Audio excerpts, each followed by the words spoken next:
Thank you, Madam Chairman, and thank you all so much for being here.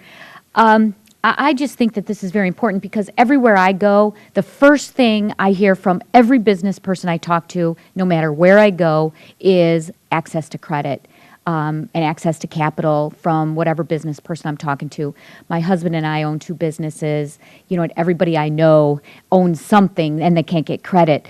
Mr. Shea, you talk about the fact that you say that the 7A loan program should go from $2 million to $5 million. Is that what you say?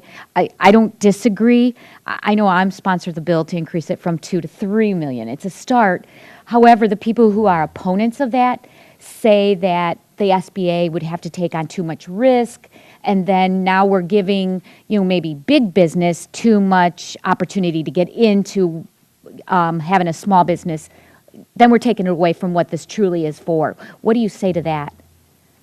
Well, our perspective is that when you're talking about a loan amount of $750 to $2 million, and I referenced that a couple of times, we've got 400 members that fit in that category. Mm-hmm. And those people are out creating jobs. And to the chairwoman's point, they're businesses that operate with a business plan and a recognized trademark and a brand name.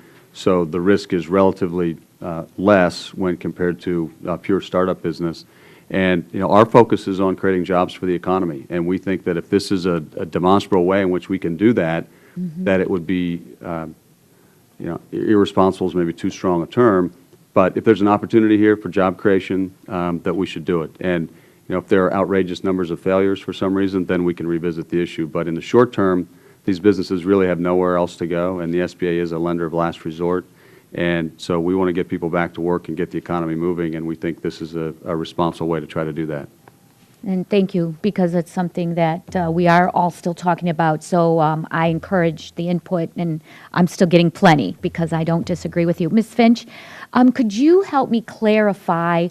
You were saying that together we can fix some of this bureaucracy within the clarification of some of the paperwork. I know you use the words that we need to be creative and flexible, and that's too arcane and restrictive, but I didn't hear what we need to do. So if you could help me just answer some of the things of what we need to do with being creative and flexible and not so arcane and restrictive. Well, the paperwork under a 504 loan has increased from this size to this size over the last 20 years. Mm-hmm. One of the things that's restrictive is we look at net worth and profit after tax.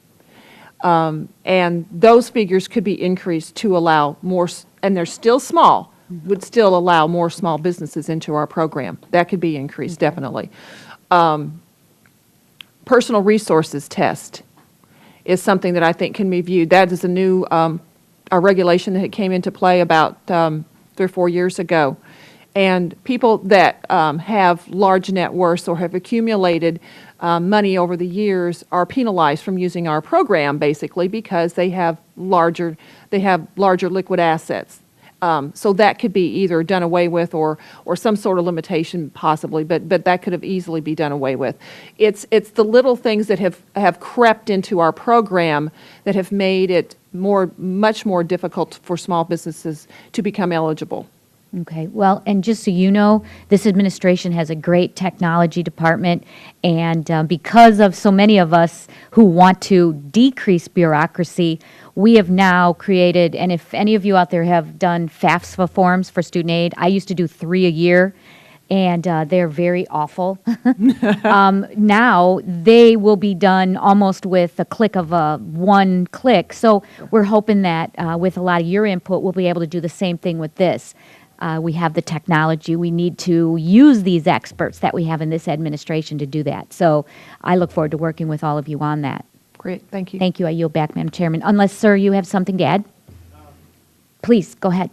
I just want to say, too, from my experience Mm-hmm. with some of these requests of raising some of the limits, doing some research and development on the microloan programs, Mm-hmm. I mean, it's really phenomenal the way they give extra technical support to make it a lot less risky. They teach us about, because with the, as Mr. Shea was saying, a lot of the franchises out there, they're still small business owners. They're taking a lot of less risk, but at the same time, we could all use some extra technical assistance, and these microloan programs are, I think, a great system to kind of take a look at for increasing some of these other programs as well. I absolutely agree, and we need to find that happy medium.